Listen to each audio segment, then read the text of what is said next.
Y el día de hoy quiero que abramos nuestras Biblias en Jonás 1 y vamos a explorar algunos de los temas que contiene este librito tan especial.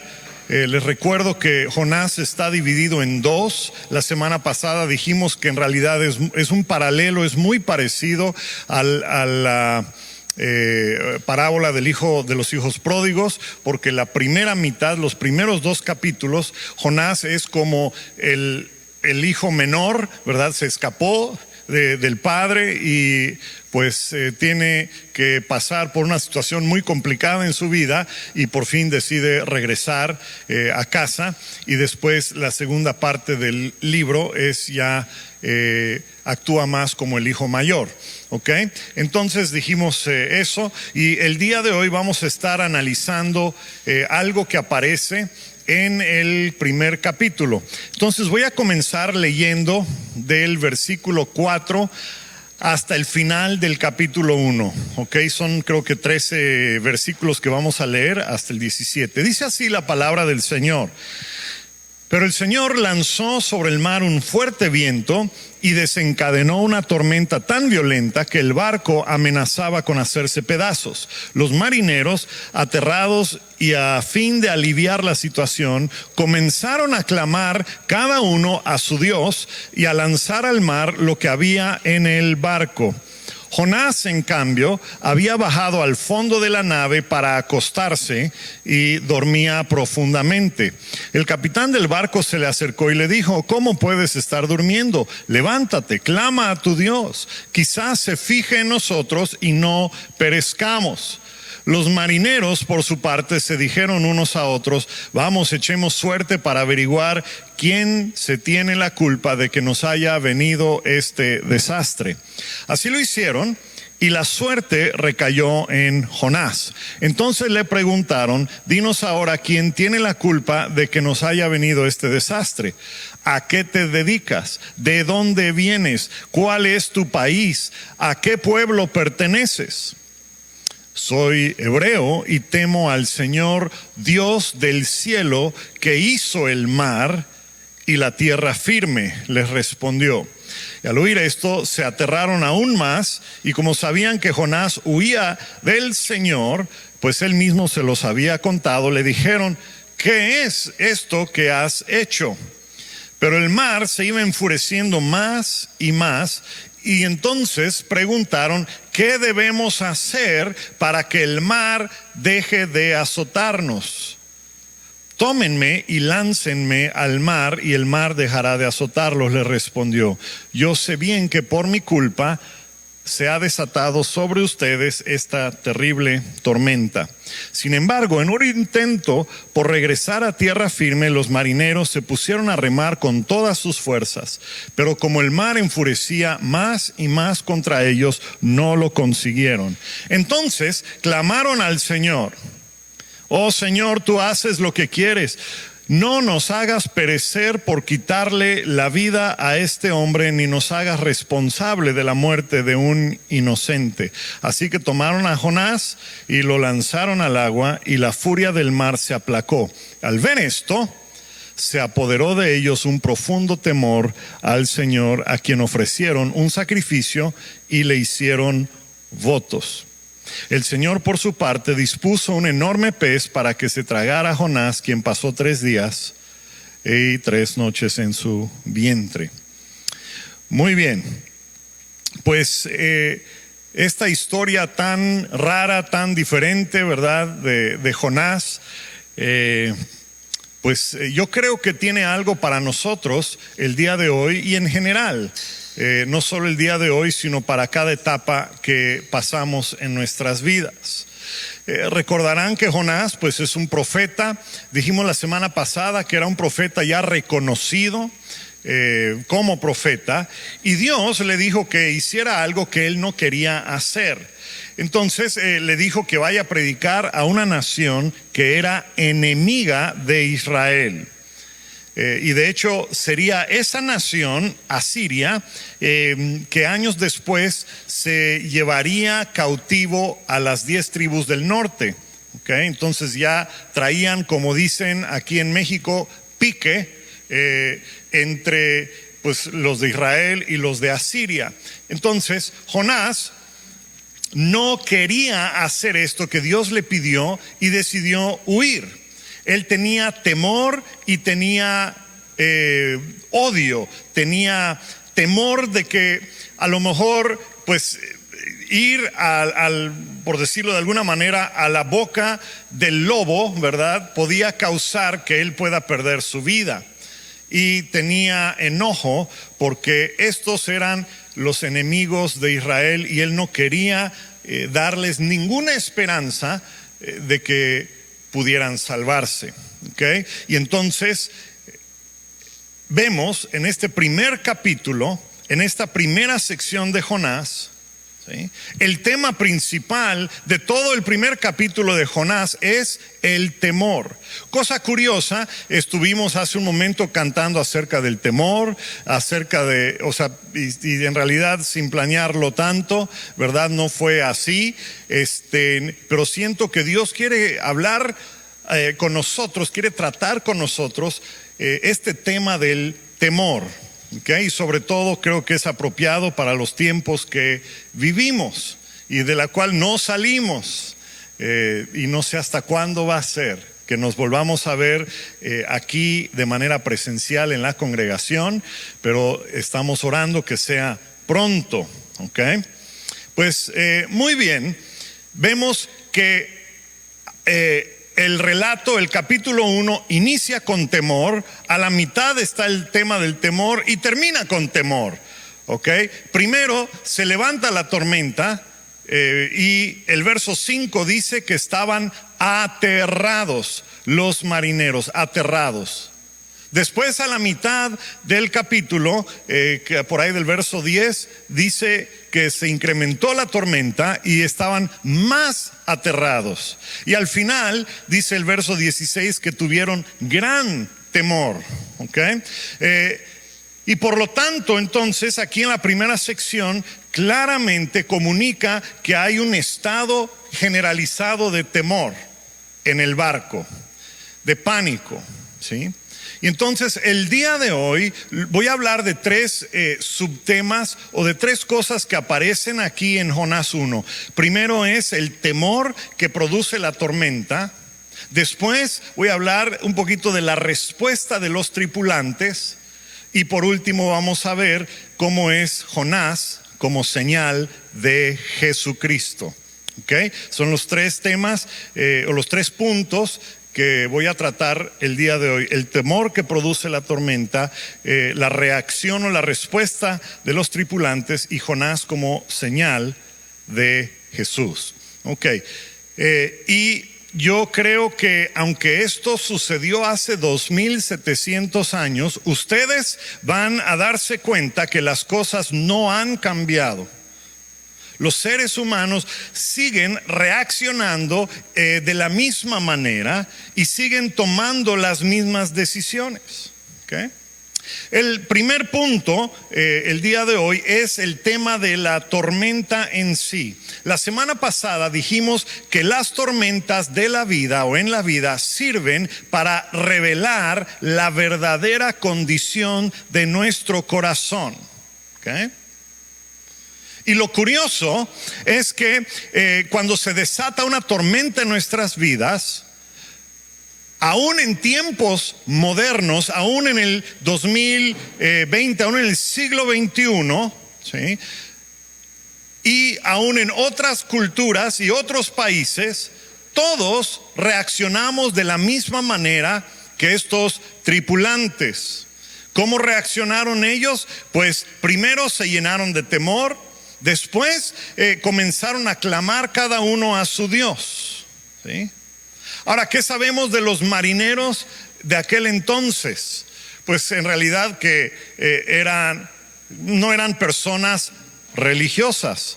O sea, históricamente se sabe que probablemente creían en algún Dios, pero no seguían su religión muy religiosamente, valga la redundancia, ¿sí? Pero cuando se presenta una tormenta, Entonces, cuando hay un temor muy grande, se vuelven bien religiosos. ¿Sí? Comienzan a buscar ayuda de sus dioses y después, debido a que sus dioses no les hacen caso, como suele ocurrir, ¿verdad? Cuando le estás orando a algo hecho de madera o de yeso o de barro, ¿verdad? Entonces comienzan a clamar al nombre de Jehová. Pero aún así el temor no se les va. ¿Sí? Así lo dice en el versículo 14. Clamaron a Jehová, clamaron a Yahweh. ¿Sí? Y entonces vemos de manera muy clara los tres estados por los que pasan ellos. Primero, fueron de un estado de indiferencia religiosa a una condición religiosa donde cada quien clamaba a su Dios, y después empezaron a clamar todos a Jehová, pero aún así en ningún momento se les quitó el temor. ¿Ok? Y esta es una lección que necesitamos entender el día de hoy. ¿Sí? La primera cosa que necesitamos entender es que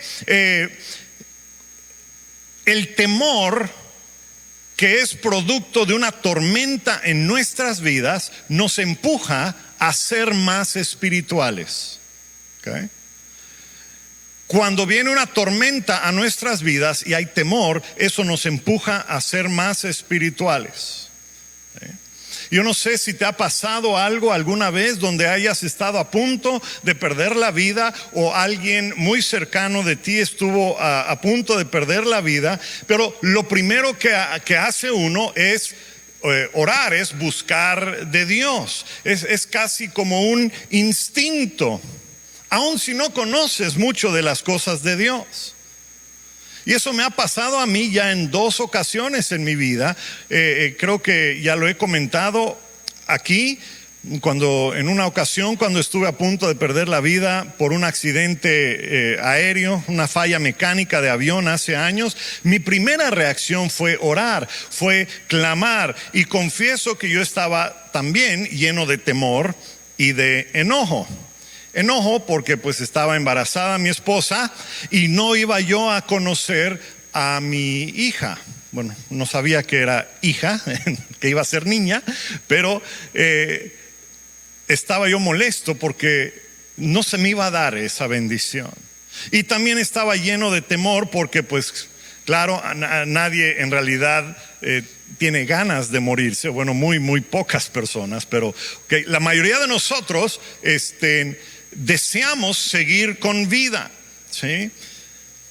Y tenemos temor de perder la vida, sobre todo sabiendo que va a ocurrir de antemano, ¿sí?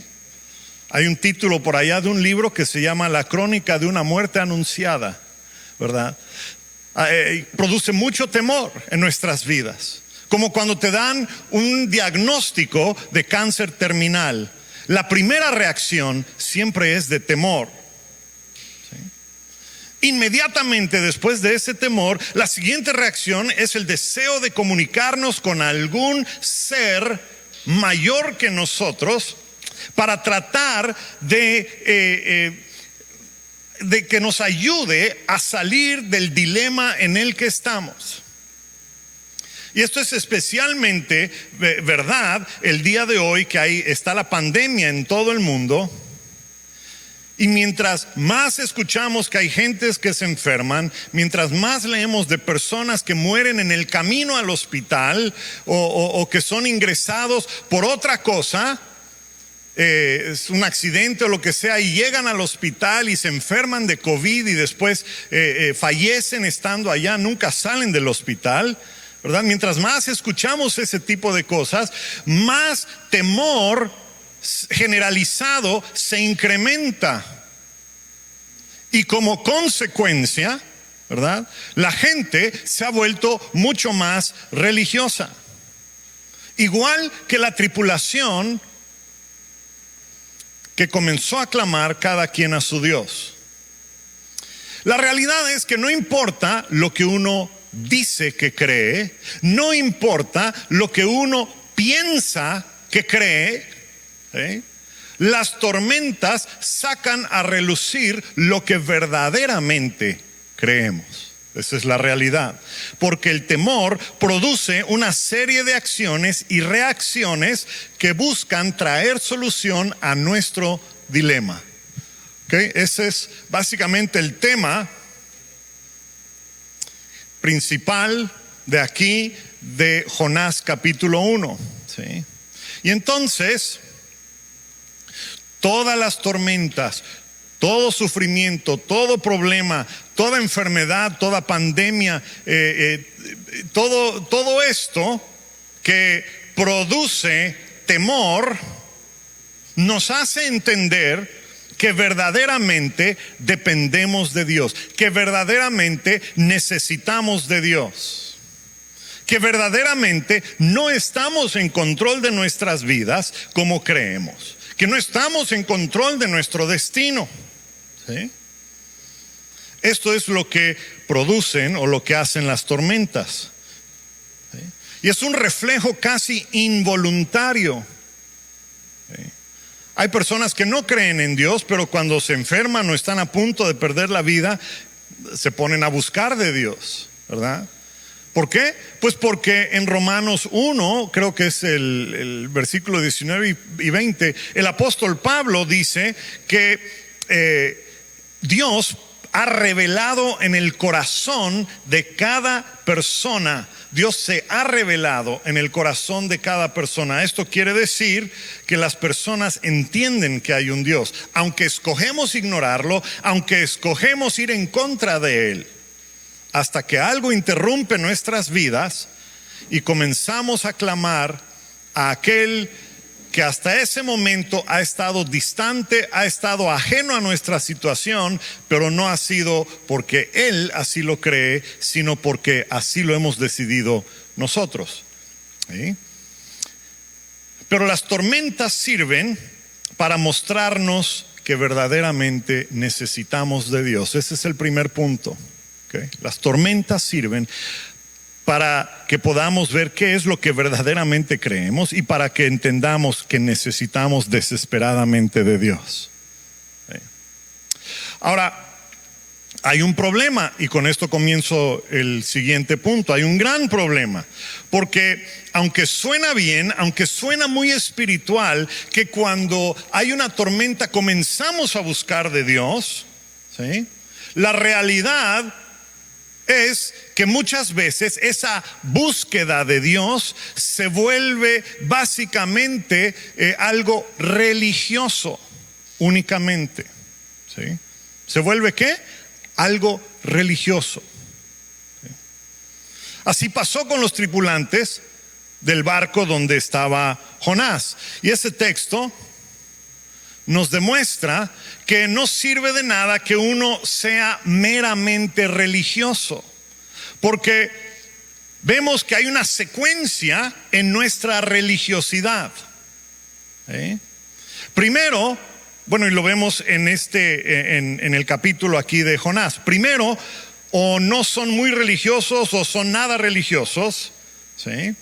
Después, el temor de la tormenta causa que comiencen cada quien a clamar a su Dios. Y después, en el verso 14, dice que comienzan a clamar a Jehová. Ahí ya no es su Dios con D minúscula, sino a Yahweh, el nombre de Jehová. ¿Ok? Hay una secuencia. Primero, no necesitan de Dios, ¿verdad? Se basan en sus propias fuerzas y en su propio conocimiento. Después, el temor causa que comiencen a orar a sus dioses. Y después, como no les funciona eso, comienzan a clamar al verdadero Dios. Pero la pregunta que les hago es esta: en algún momento del relato, ahí en Jonás 1, ¿se les va el temor a ellos? No, no se les va el temor. Y para mí resulta algo cómico el verso 6, donde dice que van con Jonás y lo despiertan y le dicen: ¿cómo es posible que puedas dormir en una tormenta así? A ver, ¿se acuerdan de algún otro pasaje donde hay esa pregunta exacta, igualita? Donde había alguien dormido en una barca en medio de una tormenta y los demás que estaban en el barco pensaron que se iban a morir. Jesús, ¿sí? Jonás, Jesús, ¿se acuerdan? Dijimos, Jonás es señal de Jesús. Pero bueno, continúo. El verso 6 dice que van con Jonás y le dicen, ¿cómo es posible que puedas dormir en medio de la tormenta? Clama a tu Dios, a lo mejor se compadece de nosotros. En otras palabras le dicen, oye, ¿cómo es que estás dormido? ¿Sí? ¿Tienes un Dios? ¿Dónde está tu Dios? ¿Tienes un Dios? Háblale a tu Dios, clámale a tu Dios, porque los nuestros no nos están haciendo caso hoy. ¿Ah? Clama a tu Dios. En aquel entonces los dioses eran estatuillas o imágenes o pulseras o collares que cargaban ellos en su persona o en sus cosas, ¿verdad? Y en tiempos de dificultad los sacaban y se ponían a orarles, ¿sí? A hacer algún rito.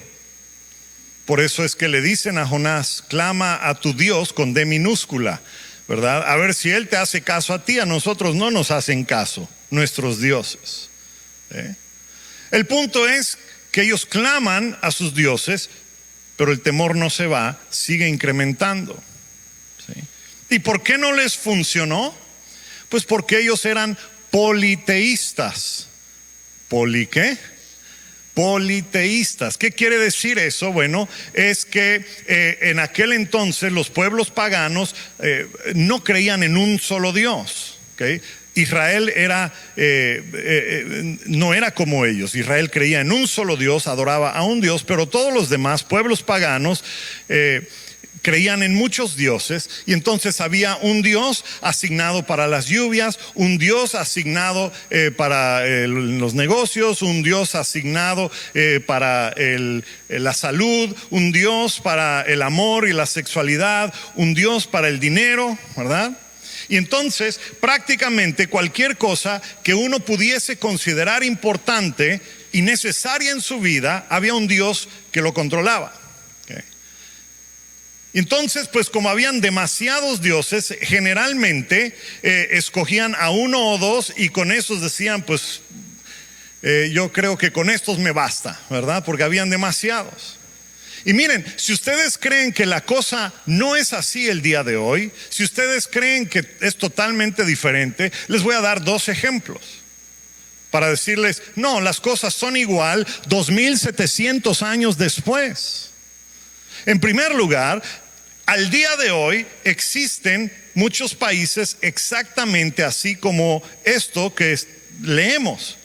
Por ejemplo, la India es un país así. En la India existen más de 3000 dioses. ¿Ok? Y entonces, cuando algo te pasa, cuando te va mal en la vida, es un verdadero desastre porque no sabes cuál Dios está molesto contigo. Así es, ¿verdad? Y entonces a tratar de apaciguar a los dioses. ¿Sí? Uno que tenía algún negocio le adoraba al Dios que protegía los negocios.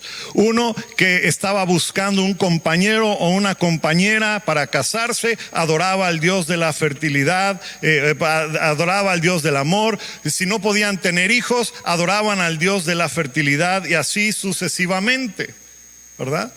Así pasa en esos países el día de hoy. Pero ¿sabes qué? Aún en nuestro país, donde la creencia es que si hay un solo Dios, la misma dinámica ocurre. Hoy día, aún en el país de México, ¿sí? Porque a lo mejor en países latinoamericanos no se considera que hayan muchos dioses, pero siempre sí hay seres o entes o personas asignadas y a cuidar y a proteger las cosas que más amamos y que son valiosas para nosotros. Por eso es que hay un ente, le digo ente, asignado para cada cosa. ¿Quieres tener protección? Pues tienes que ir a orarle a un tal Benito. ¿Tienes alguna necesidad urgente? Pues tienes que ir a orarle a uno que anda en caballo, que se llama Martín Caballero, ¿verdad? Porque él es el especialista en necesidades urgentes, en la buena suerte, en el trabajo y en el dinero. ¿Eres cocinero o cocinera? Pues hay que orarle a Pascual Bailón. ¿Te quieres casar? Pues ahí está Antonio, ¿verdad? Se está tardando, pues mira, ponlo de cabeza. Y hasta hay uno que es especialista en las causas imposibles. Creo que se apellida Tadeo. ¿Se dan cuenta cómo nada ha cambiado en el día de hoy? En el país donde vivimos 2700 años después de que vivió Jonás.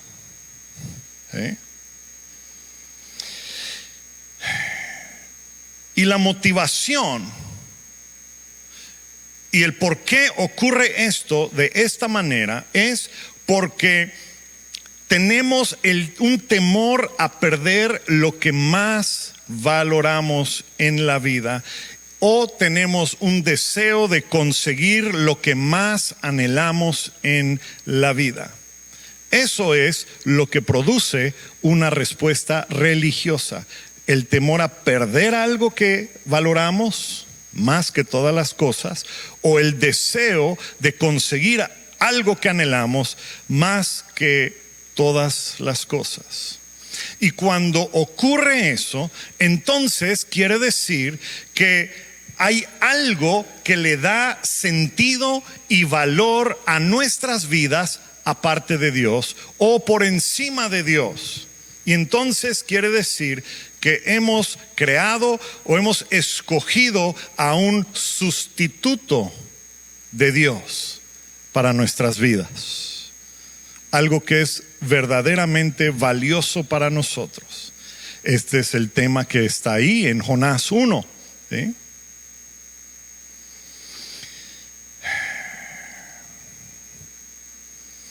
Y te pregunto, aunque tú digas que crees en un solo Dios, aunque no le ores a la Santa Muerte y a todos los demás entes vivos o muertos, pasados o presentes, ¿verdad? Yo te pregunto este día, ¿qué es lo que verdaderamente da sentido y valor a tu vida? Si eres parte de alguna iglesia o si creciste con la palabra de Dios, automáticamente, sin pensarlo, vas a decir: Dios es lo más importante en mi vida. Pero la tormenta saca a relucir si esto es verdad o no es verdad.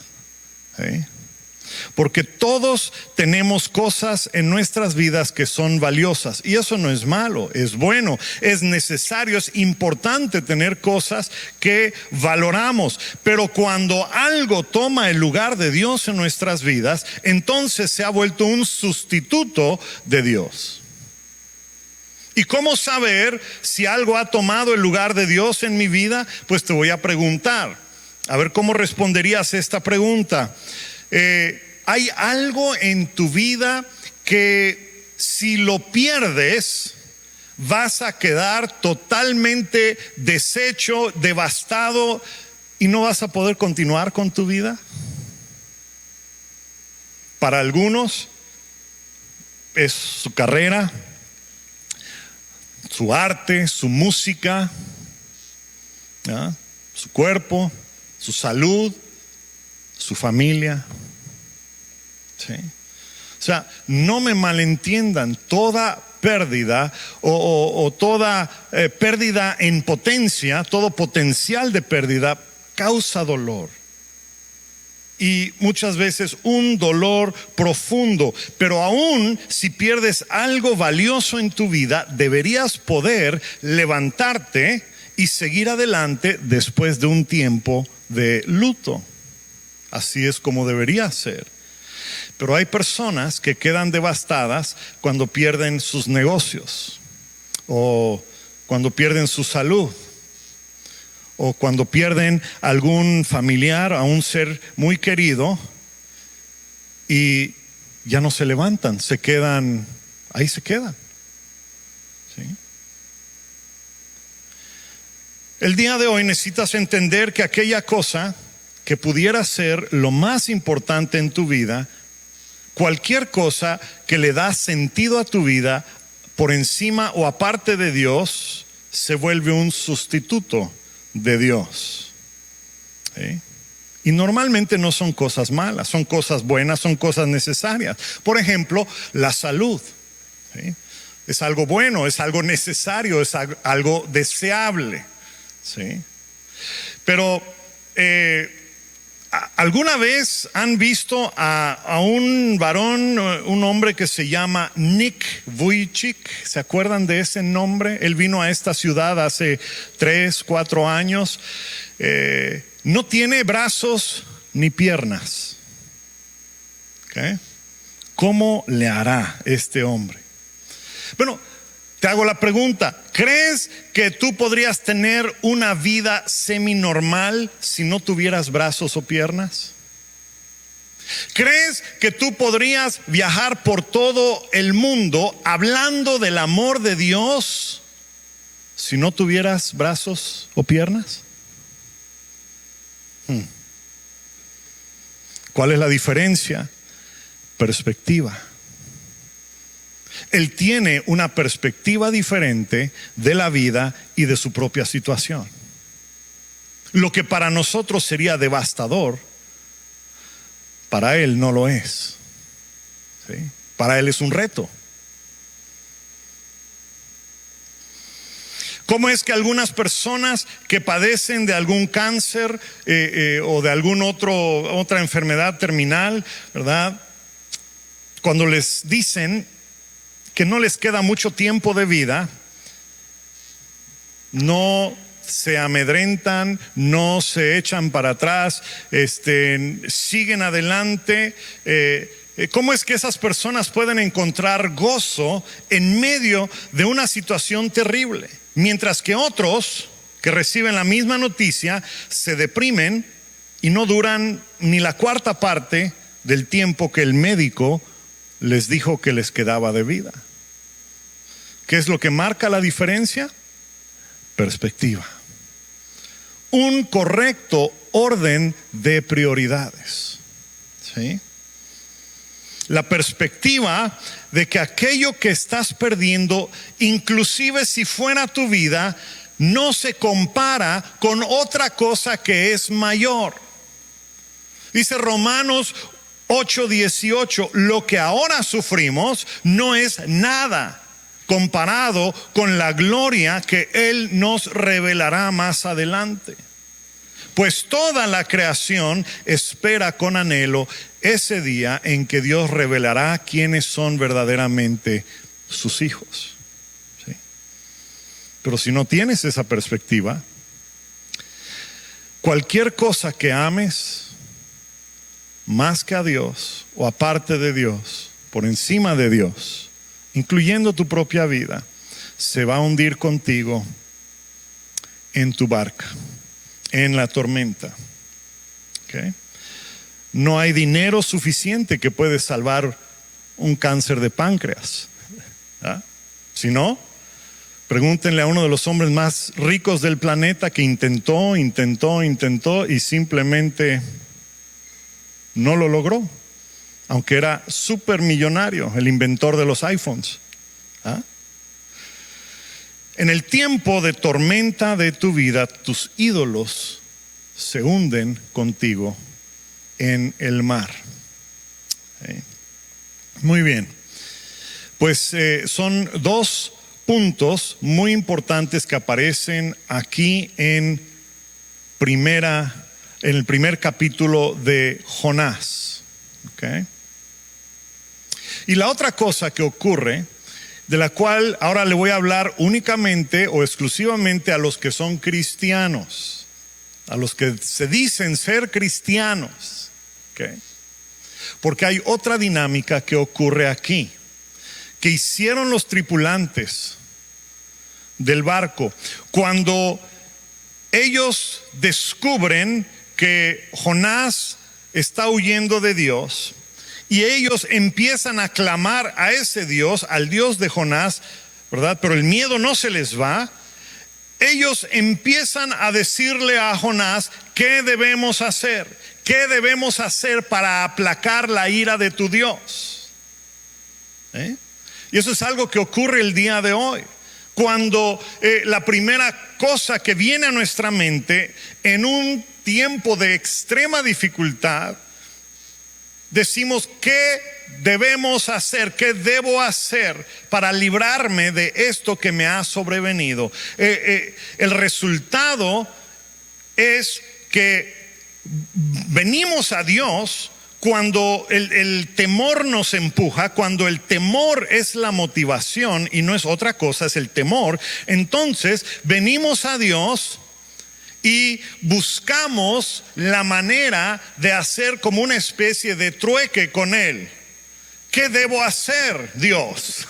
¿Qué quieres que haga para que yo sea librado de esto?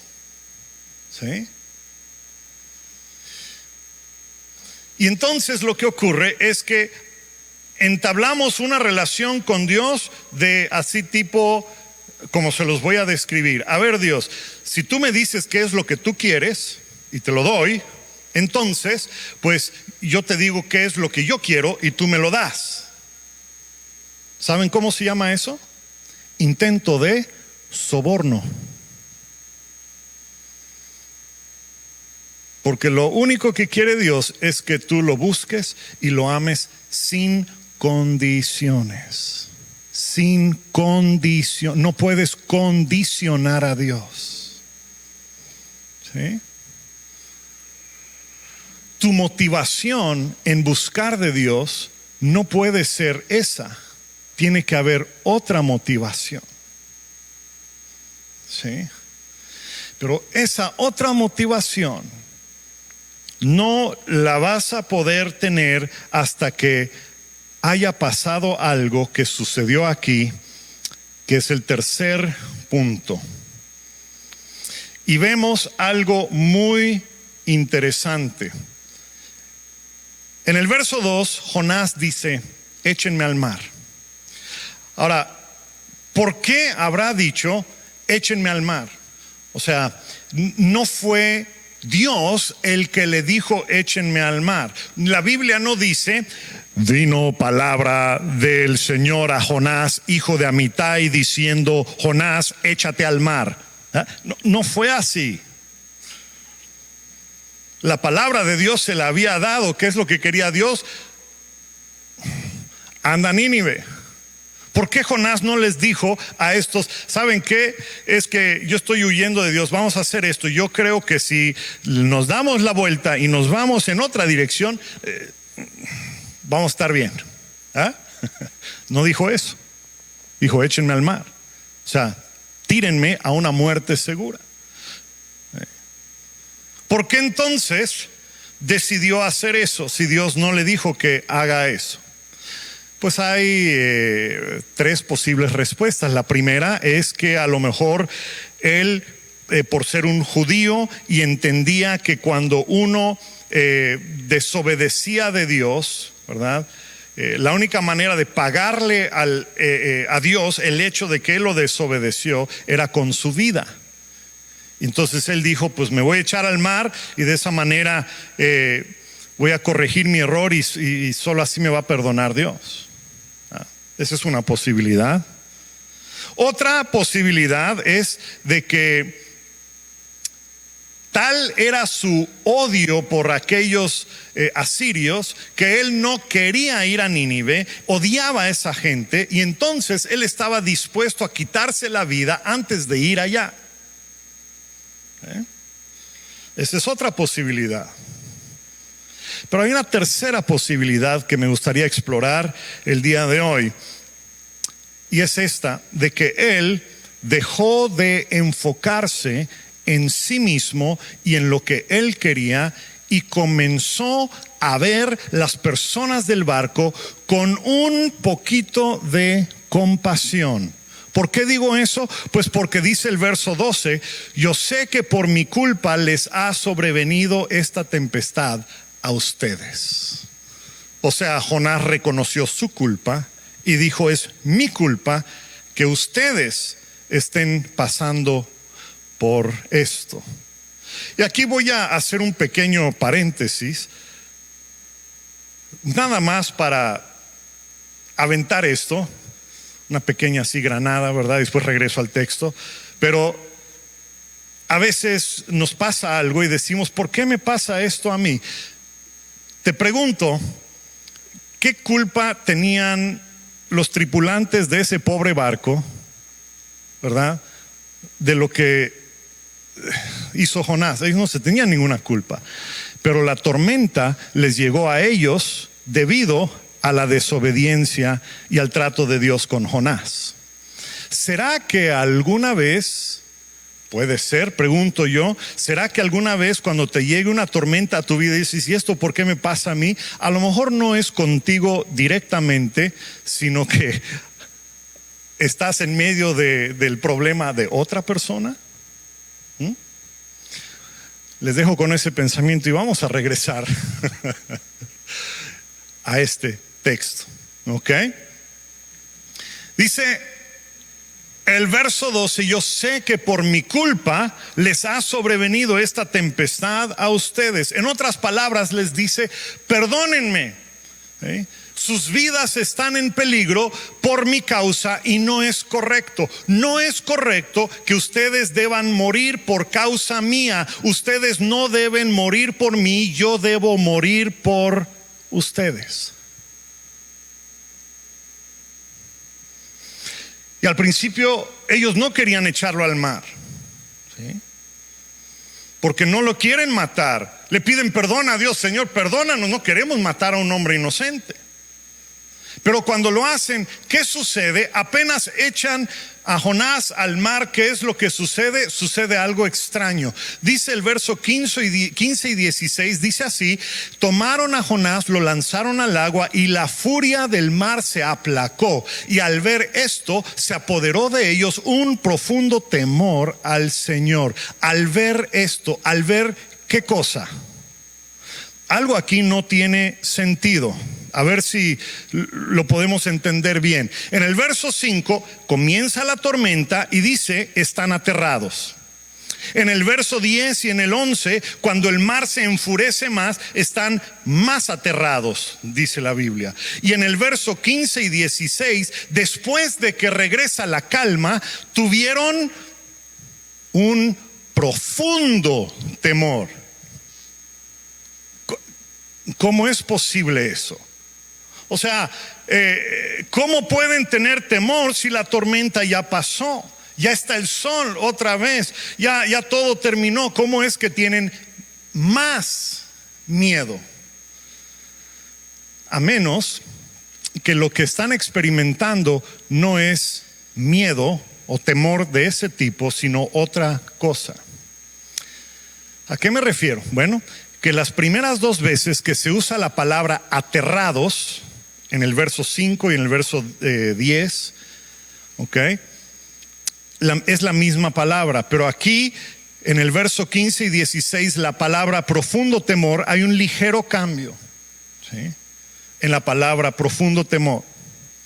Esa palabra que aquí se usa como profundo temor aparece en realidad en Salmo 130, verso 4, donde dice así, Salmo 130, verso 4, dice, en ti hallo perdón y por eso es que te temo. En ti hallo perdón y por eso es que te temo. Es la misma palabra que aparece en Jonás, donde hay profundo temor. Esa palabra temor no es miedo. Más bien es estar pasmados, maravillados, asombrados, con una profunda reverencia. Eso es lo que significa.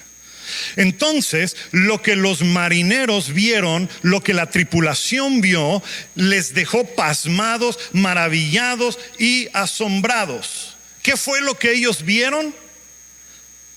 Un sacrificio de amor. Ellos querían salvar la vida de Jonás, pero Jonás les dijo: no traten de salvar mi vida porque en el proceso van a perder la suya. Más bien, yo voy a dar mi vida para salvar la de ustedes. Así que échenme. ¿Sí? Y ellos se maravillaron de este sacrificio de amor que causó que la furia de Dios que venía en contra de todos ellos se apartara de ellos y se enfoque únicamente en aquel que dio su vida por ellos. ¿Lo puedes ver? Y como resultado, experimentaron el amor más puro que hay. Porque no hay amor más grande que el que uno dé su vida por los demás. Y con esta acción, Jonás es un tipo de Jesús, es una señal de Jesús. Recuerden, en Mateo y en Lucas, Jesús dijo a una multitud que buscaba señales, les dijo: la única señal que les voy a dar es la señal de Jonás. Y después dijo: ahora hay uno mayor que Jonás aquí. La señal de Jonás fue no solamente que él pasó 3 días enterrado ahí en el profundo del mar. No, la señal de Jonás fue que él dio su vida para que el juicio de Dios cayera sobre él en lugar de los demás que estaban pereciendo. Y únicamente vas a poder ser libre de todo temor si conoces el amor de aquel que fue Jonás para ti, el Señor Jesucristo. Únicamente podrás ser libre del temor si conoces plenamente a aquel que mientras tu vida ha pasado y está pasando por tormentas, Él te dice: el día de hoy no tienes que morir a causa de la prueba que estás pasando. No tienes que temer, aterrado. No tienes que estar aterrado de lo que pudiese pasar. Porque yo he dado mi vida para que tú no tengas que dar la tuya. Amén. Es ese perfecto amor que echa fuera todo temor. Y te pregunto, ¿lo has experimentado? ¿Te has maravillado de que alguien te ame lo suficiente como para dar su vida por ti? El día de hoy necesitas entender que el libro de Jonás fue escrito exclusivamente para ti y para mí. Porque tú y yo, el día de hoy, somos como esos tripulantes que estamos todos en el mismo barco. A veces nos tocan vivir tempestades personales, a veces nos tocan vivir pérdidas y tragedias personales, pero a todos el día de hoy nos toca vivir una tempestad como nunca antes ha experimentado la humanidad, y todos tenemos temor a perder los avances materiales que habíamos logrado, temor a perder nuestros seres queridos, temor a dejar inconcluso el proyecto de vida en el que veníamos trabajando.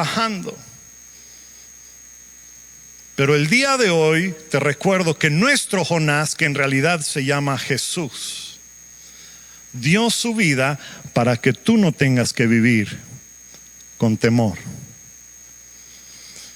y para que no tengas que morir por toda la eternidad. ¿Sí? Porque la furia de Dios cayó sobre ese Jonás, Jesús, su propio Hijo, y se apartó de ti y de mí, de todos nosotros. Y ahora vivimos una vida de gratitud por el sacrificio que Él hizo. Y entonces vivimos una vida de gratitud, sea que nos queden 7 días o 70 años de vida.